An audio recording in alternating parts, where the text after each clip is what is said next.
pay more than what I have to for the air check. So it says free air check. Got my air checked. I walked out eventually though with 4 new tires, $500-600. And then we went on our trip, and then right like in the middle of the trip, that light came on again. Something's wrong with your tires. Yeah? Let's just go off the cliff now. But no, normally that's not the case. Normally that's not the case. People who know me, they know I get very unlucky sometimes. Shahada on one side, more than what I have to for the. What's on the other side? Freedom, victory. So it says free air check. A longer life, this, that, all of that. Just put it in one box and label that box. Never got my air checked. I walked out eventually though with 4 new tires, $500-600. This is what the Imam is telling them. And normally that's not the case. So it shows that the Imam might not have been too happy either with some of the Bani Hashim, some of them. I don't want to mention other names because those are also controversial. Some ulama, there's differences of opinion. But one of them, for example, that ulama are discussing is the husband of Lady Zainab. Why didn't he go? Abdullah bin Ja'far, why didn't he go? And others, and others. The test is for everybody, brothers and sisters. Recite salawat.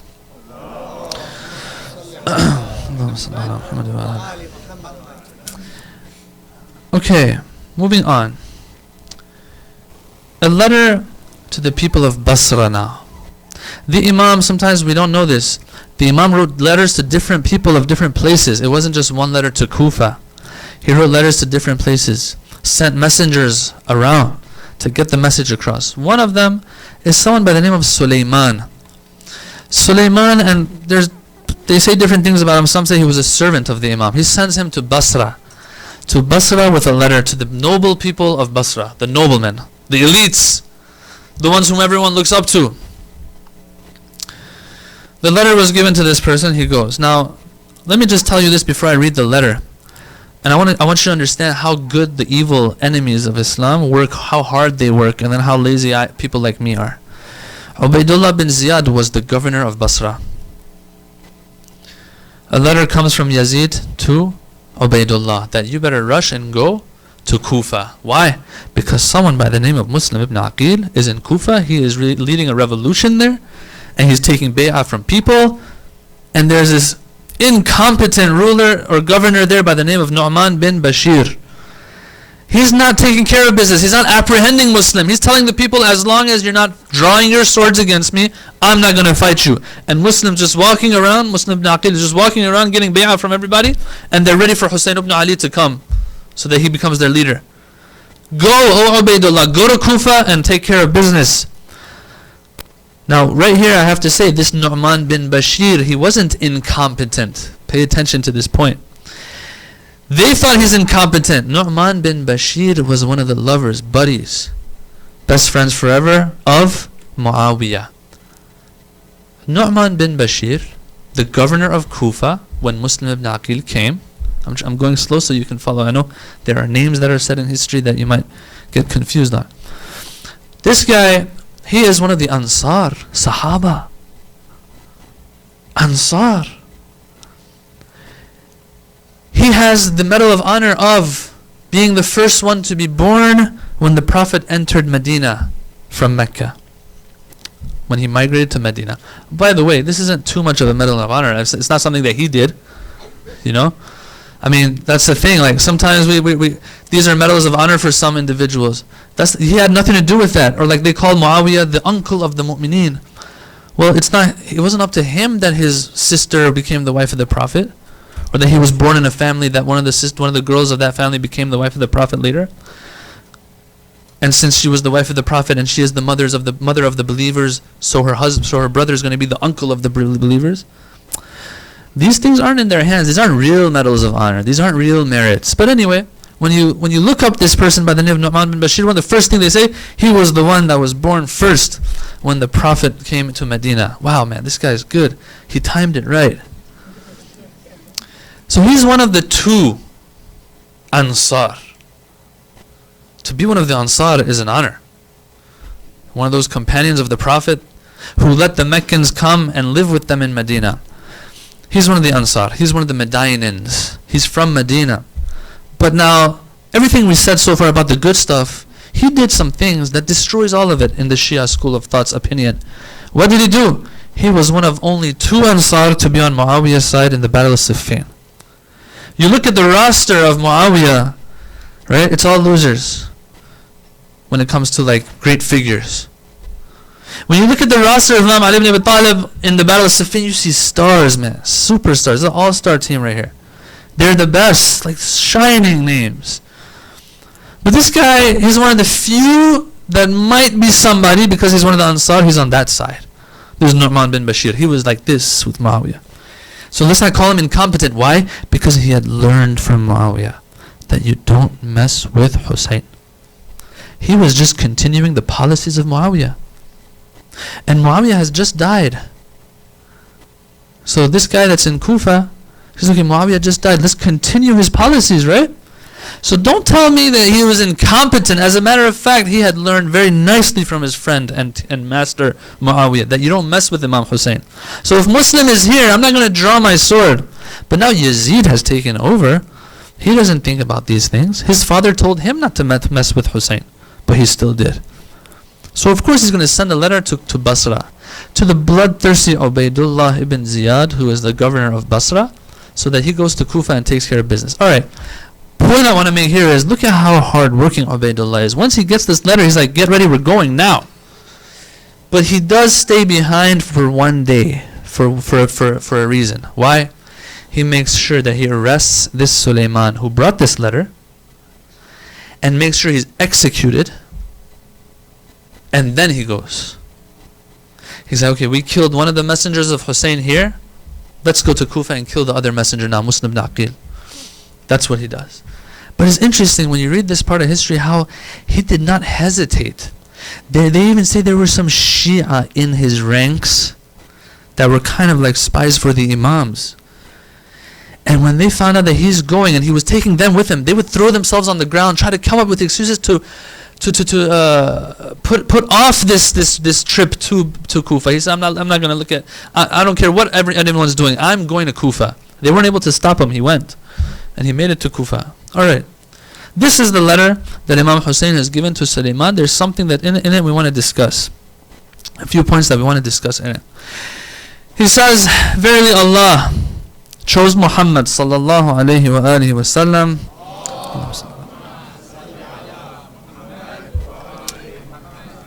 from amongst his creation, and honored him with prophethood, and selected him for his message. Then he took the prophet back to himself. In other words, the prophet passed away, while he had fulfilled his duty and delivered the message he was sent with. We, the Ahlul Bayt, are the most qualified regarding that message he was sent with. It's interesting how Imam Hussein starts changing the wording of his messages. You'll see as we go on. Now he's talking about himself being the most qualified. Him and the message of the Prophet, not just the fact that he is Ahlul Bayt, not just the fact that he's one of the 5 members of the cloak, none of that. Now he's actually talking about his own qualifications a little in these letters. We, the Ahlul Bayt, are the most qualified regarding that message, and the successors and inheritors of that message. It's a big statement. And the most suitable to be in his place from all people. But others were chosen over us for that. So we conceded. We let that go. Others were chosen in Saqifa. We let that go. And didn't wish for division, and preferred the safeguarding of the Muslims and Islam. We're going to talk a little bit here.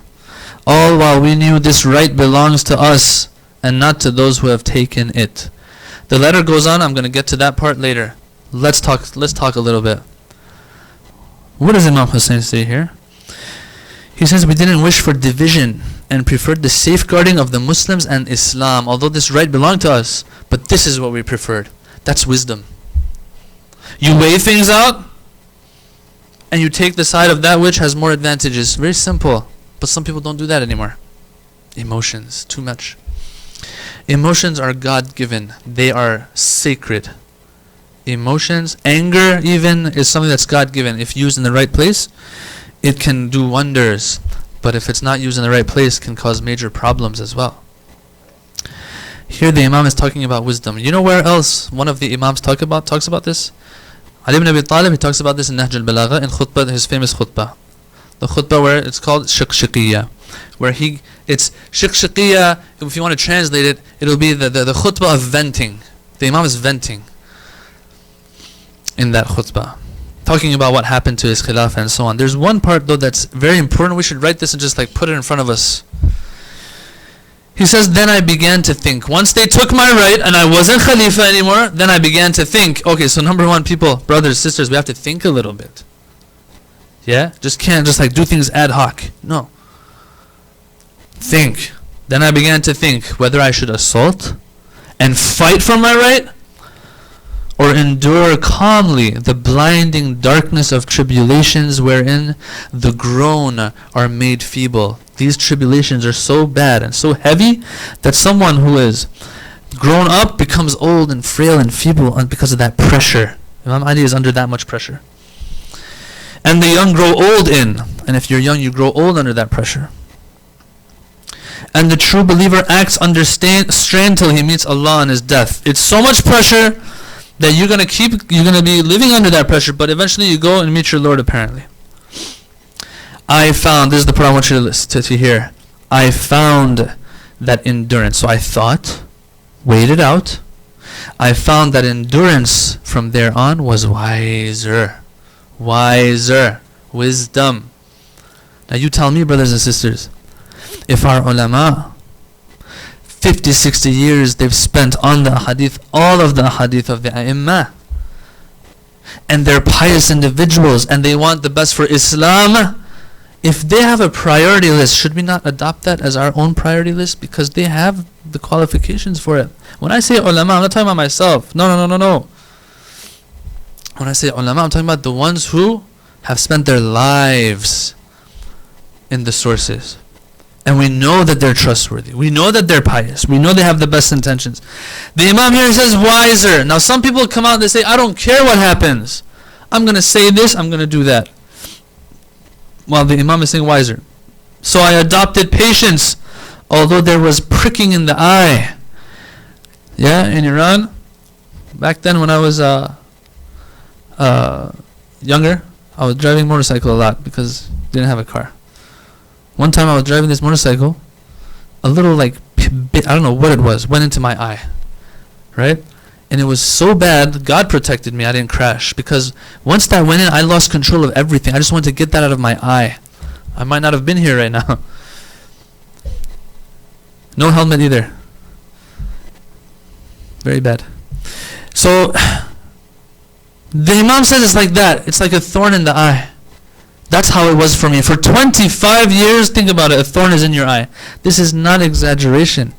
This is not metaphorical. This might be an understatement, as a matter of fact. Fatima al-Zahra's tragedy was enough for him. But he sees Islam going through like sand going through your fingers. Pricking in the eye and suffocation in the throat. I don't know how many of you this has happened to.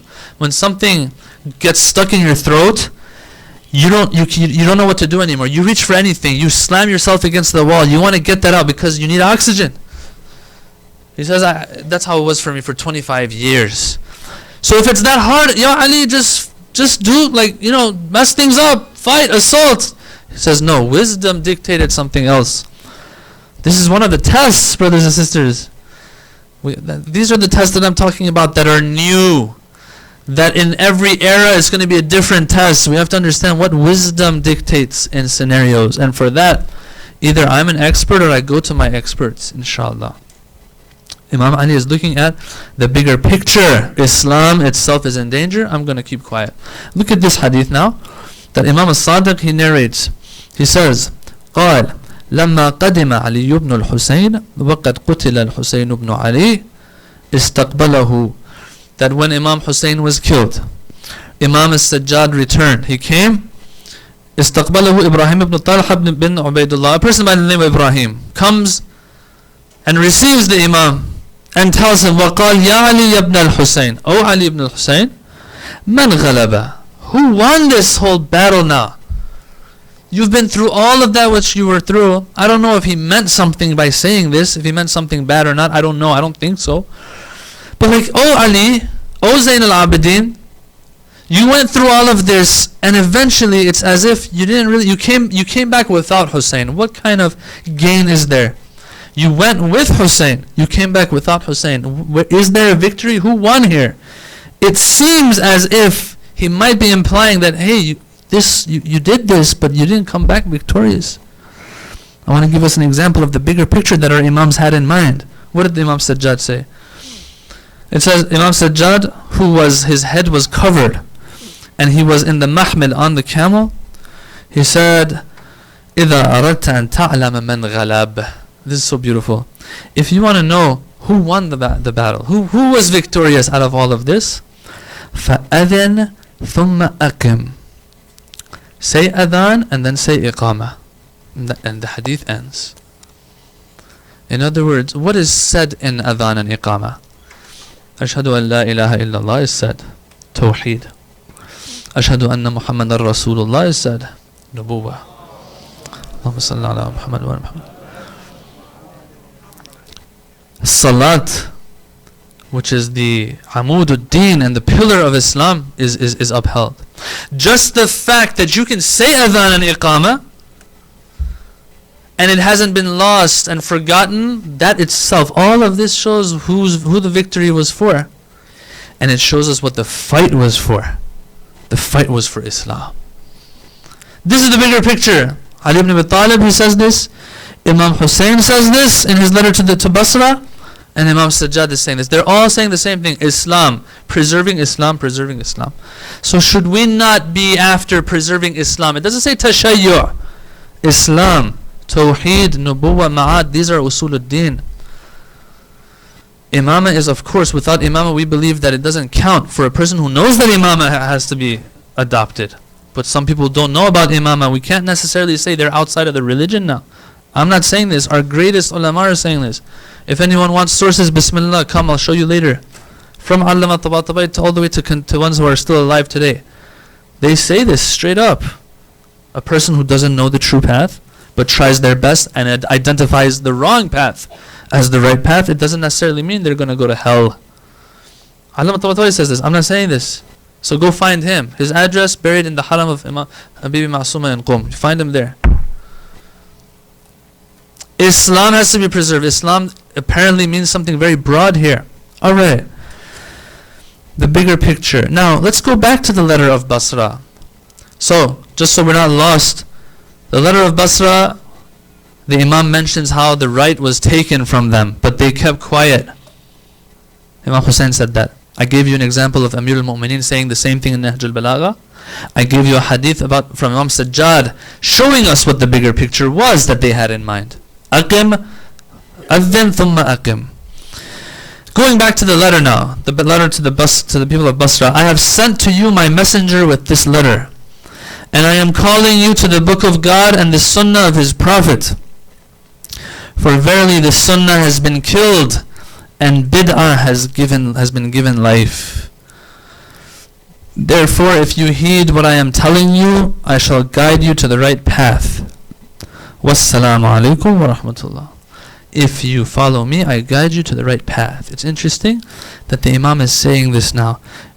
Before I go on to one conclusion I want to draw from the end of the letter. This letter, brothers and sisters, does it not apply to the time of Muawiyah too? Everything the Imam says in this letter, there's no mention of Yazid. He says the sunnah has been killed, bid'ah has taken place, our right was taken, we're more qualified, things like that. Do I see anywhere anything in this letter that applies to after Muawiyah's time? No, it applies to Muawiyah's time too. So it's justified to ask Imam Hussein, oh Imam Hussein, why are you writing this letter now? Why didn't you do this before, during Muawiyah's time? But for 10 years you never wrote such a letter. What's the answer? We just said the answer. The answer is the bigger picture. In Muawiyah's time, they wouldn't have been able to secure the bigger picture. Wisdom, insight. Yeah, a person who wants to have proper wisdom and proper insight though, they have to be Ahlul Taqwa. In tattaqullah yaj'al lakum furqana. I said this the other night. If you are a pious individual who is obedient to Allah, Allah gives you the measuring stick to tell right from wrong, or else things will be blurred for you. To the extent that Marwan bin Hakam tells Imam Hussein, give bay'ah to Yazid, it's better for your deen and dunya. So you can't be like, oh, I want to be wise, I want that insight, I want to be on the right side. It's luck, it's chance. If you don't have taqwa throughout your life, if you haven't been lifting those little weights, when the time comes, maybe you'll be able to lift the heavier weight, but we're not sure. So from now it starts, brothers and sisters. So when I say labbaik ya Hussein, what does it mean? Labbaik ya Hussein means, oh Hussein, if you call me, I'm there for you. For that to happen though, I have to live a life of piety. And piety doesn't mean I come to center and I pray. Ramadan time I fast. Majlis of Imam Hussein I come and go. Although these are accepted by Allah, of course. But Imam Sahib Azam will come back to a people who are solid. Solid iman comes through practice every day, day in and day out. No compromise. I messed up. You're telling me I have to be masoom. No. You mess up, get back on your feet like a man. Or like a woman. Get up. Get up. Yeah? Some people have this argument, we have it in Farsi. It's a saying in Farsi that when 1 inch of water crosses your head, you're going to drown anyway. So it doesn't matter if 10 feet of water are on your head, or 1 inch of water crosses your head, right? So when you mess up, just let go. That's shaitan telling you to do that. Who says let go? One sin doesn't equal 1 inch of water over my head and I'm going to drown, so let me just go all out. These things, I don't know. Allah has given us aql, we should understand, but some people might look at things like this. Na'udhu billah. Wisdom comes, all the good stuff comes if we do what we're supposed to do. And that is be obedient servants of Allah throughout the day for the rest of our life. Not salat only and fasting. When my mom or dad say something, I get angry. You're not allowed to say anything that's going to hurt them. Your wife says something, your husband says something, you get angry, you leave that scene. If you say something abusive, you committed a sin. So she got on your nerves here, and it costs you your akhirah too. Let them ruin one side, not both. Same thing with husbands, right? Same thing with husbands. Don't laugh, guys. I'm talking to you too. Yeah, don't let them ruin both sides. One side at least. I know what you guys are all about, because I'm one of you. So, my daughter, my son, all of these things, there's rulings here. There's wajib and haram here. Those are the harder ones, because when you're in this center, you have this good feeling. You have this spiritual high. But when you're home is home. I'm seeing this person every day. It's normal. So I feel like I haven't accomplished anything if I exhibit patience there. As a matter of fact, that's where it counts.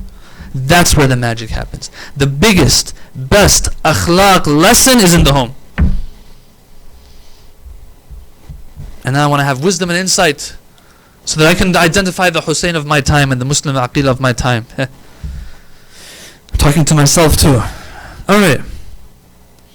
But the important point that I wanted to point out here is that in the end the Imam says, I shall guide you to the right path. Follow me. Before, he wasn't using this wording. So personally, I haven't really come to a conclusion myself even on this, that what was the exact goal? How did it work exactly?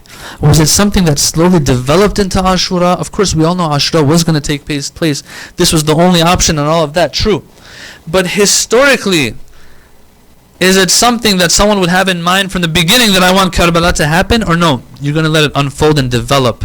First, the Imam begins his journey with what? Only emphasizing that I'm not going to give bay'ah to Yazid. That's all he keeps saying. Then he leaves and he says, I want to fix the ummah of my grandfather because things are going wrong. I'm doing Amr al-Ma'ruf and Nahi al-Munkar. Amr al-Ma'ruf, Nahi al-Munkar are big furu'ud-din, big branches of the religion. They're very important. But then it evolves again. He takes it a notch higher as well. What does he say? Here, he says, not only I'm not going to give bay'ah to Yazid, not only I'm going to try to fix the ummah of my father, but I also want to be established as, because Allah wants, to be established as and seen as the Islamic authority. I'm the one you come to for guidance, to find the right path. Not political leader yet. I'm the one that you come to to know what the right path is even. You see how He's trying to hit so many targets with one stone. This is what's going on apparently. You see that it's just getting better and better, and it's developing more and more. Recite salawat.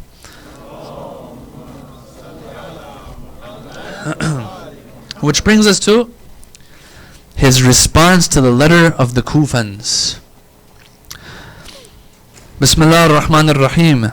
من الحسين بن علي إلى الملأ من المسلمين والمؤمنين وقد فهمت كل الذي اختصصتم وذكرتم وإني باعث إليكم أخي وابن عمي وثقتي من أهل بيتي فإن كتب إلي أنه قد اجتمع رأي ملائكم all the way till فلعمري ما الإمام إلا الحاكم بالكتاب القائم بالقسط الدائن بدين الحق الحابس نفسه على ذات الله والسلام.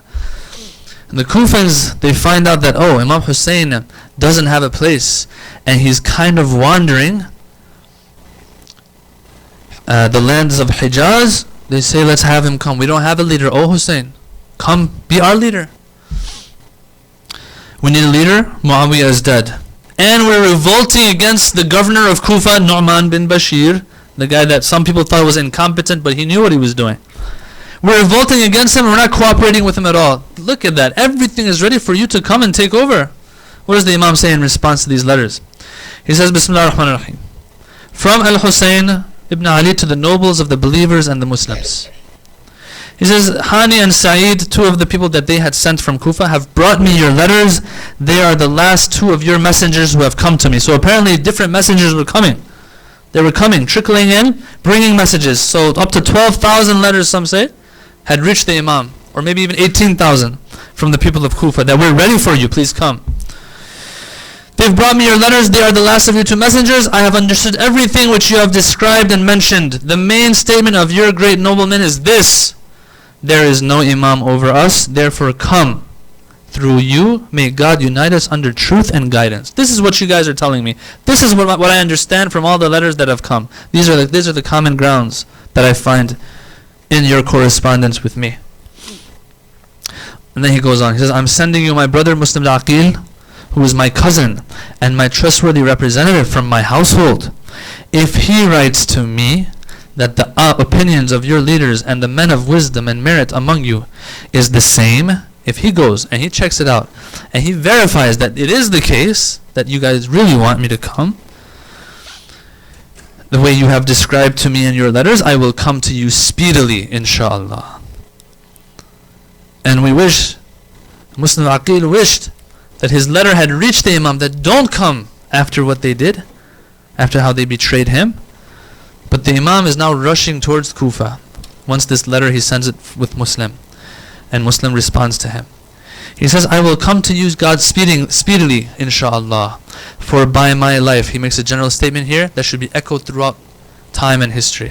For by my life, he swears by his own life, the Imam is none except the one who judges by the book of Allah, the one who upholds justice, one who professes the religion of truth, and one who dedicates himself to the essence of Allah, to Allah, and is an obedient servant of Allah.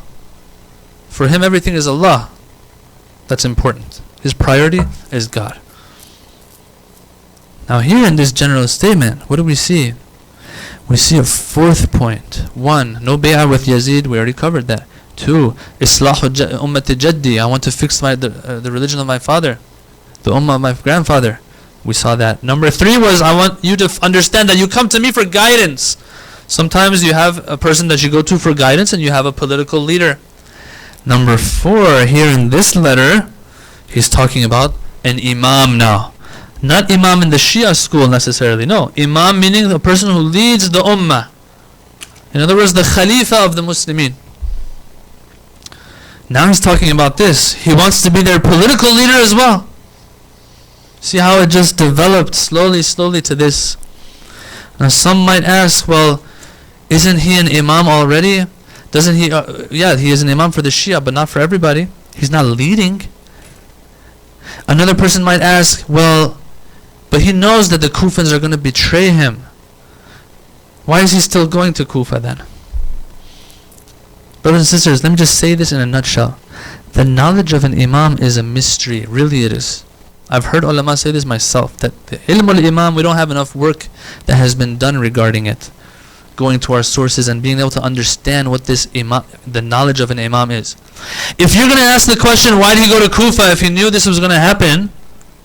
Then the same question holds for all of our other imams. Why did they go towards the poison that was given to them, for example? Why did Imam Ali go to the mihrab that night? The 19th of Ramadan.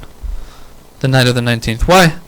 If he knows, that this question, if someone's going to pose it here, they have to answer it for everybody, not just there, not just here with the Kufa. Some people ask that question. But even, let's just say, that he knows 100% that this is going to happen to him in Kufa. They're going to betray him. Brothers and sisters, let's look at it. Let's think about it a little bit. What if 18,000 letters come? That's not a small number. 18,000 letters come, and then Imam Hussein says, no, I'm not going to come, and then he's killed later somewhere else. What are some people going to say? This is the ummah of the Prophet, unfortunately. They wait for the smallest opportunity to question something, unfortunately. And the Imams have to tell us, you better weep for Imam Hussein to keep it alive, or else even Imam Hussein's message and memory will be lost. Some will say, oh, he went to Karbala and he got sick and he died. Yeah, we might laugh at that now. But we don't understand what the Imams did to preserve Islam through Imam Hussein. Think about it. Imam Hussein says, no, I know you'll betray me. Or there's a chance you'll betray me. So 18,000 letters, just throw them away. I'm not going to listen to any of them. That's not what a leader does. That's not what a leader does. That's why he sends his most trustworthy individual, Muslim bin Aqil, to go check it out. Let's just say he knew. He's going to have to live the way normal people live. That's how all of our imams did it. So many stories of how the imams, they say we can do a lot of things. Or they show that they can do a lot of things, but they live the way the people live. And the cause and effect that governs us, governs them too. On Ashura, the swords were cutting. The spears were piercing. Cause and effect is so important that Allah is not even going to get in the way when you're trying to destroy the Kaaba with catapults. They set the Kaaba ablaze. They destroyed it. Hajjaj bin Yusuf, he came and he did that. Imam Hussein's shrine was destroyed many times. It's not like Allah subhanahu wa ta'ala sends lightning all the time. Yes, in specific cases, Allah will intervene. For example, in the story of Suratul Fil. If the Kaaba was destroyed there, it would have been different. Allah got in the way of it. Other than that, cause and effect, if Allah, and I told some of the brothers and sisters this today in class, if Allah is going to intervene every time, why did He even bring us here in the first place? There's no point. Why bring us here if He's going to intervene every time? The Imam, same thing. They're going to go by the cause and effect. Alright, 18,000 letters have come. If I don't go throughout history, they'll say, yo, Shia, you're lamenting and mourning. But you know, if he had gone, things would have been different. If he had gone, he would have been victorious. If he had gone, he would have 20,000 people on his side. They would have destroyed, and Islam would be saved till today. But now there's all bloodshed because of Imam Hussein. Subhanallah, look at this. I just thought of this now. Alhamdulillah. Think about it. The blame will go on Imam Hussein. Why? Because Ali ibn Abi Talib wanted to change things back to normal. He couldn't. Imam al-Hassan didn't get a chance. The last person, as I said 2 nights ago, is Imam Hussein, of the 5 members of the cloak. If he's not going to do it, no one's going to do it. He should have gone to Kufa, and people should have given him bay'ah, because then they would have fought Bani Umayyah and destroyed them, and Islam would have been preserved, and all of this bloodshed between and sectarianism that we have till today wouldn't have happened. Oh, Imam Hussein, we love you so much. They might say like this. Oh, Imam Hussein, we love you so much, but we wish you had made the right decision. This is how it is. The Imams, they have to do things in a certain way sometimes because of the circumstances. Recite as-salawat.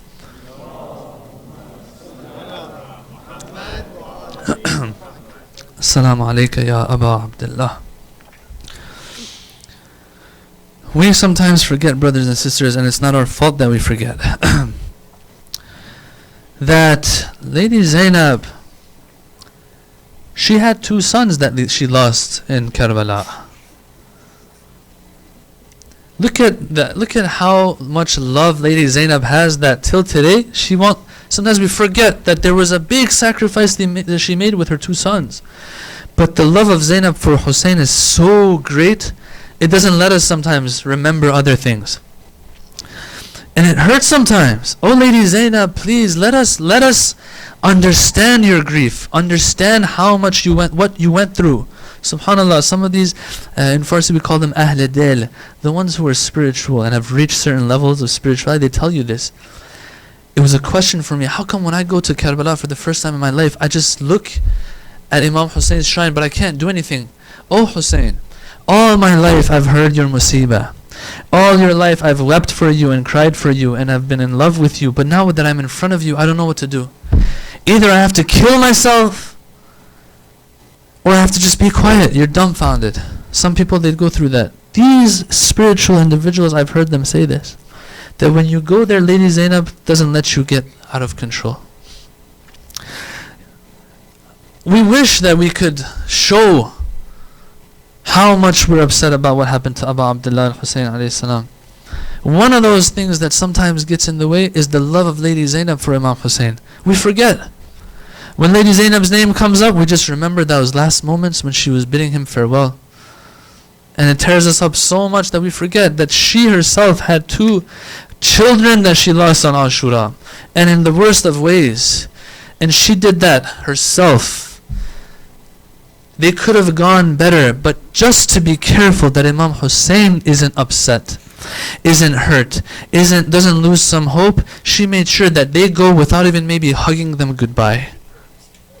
Brothers and sisters, think about it.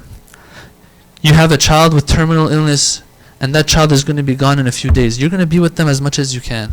You're going to stroke their head. You're going to hug them and kiss them as much as you can. You're going to spend as much time as you can. But Lady Zainab, she said, go, I'm not going to look at you. Why? Because ever since I was born, Imam Hussein was in these veins. She's born with the love of Hussein. They came to ask for her hand in marriage. She said, I have a condition. That's it. That's wherever Hussein goes, I go. And they say Imam Ali looked at her, smiled. He said, this is a good. He smiled at her. Yeah, I know what's going on.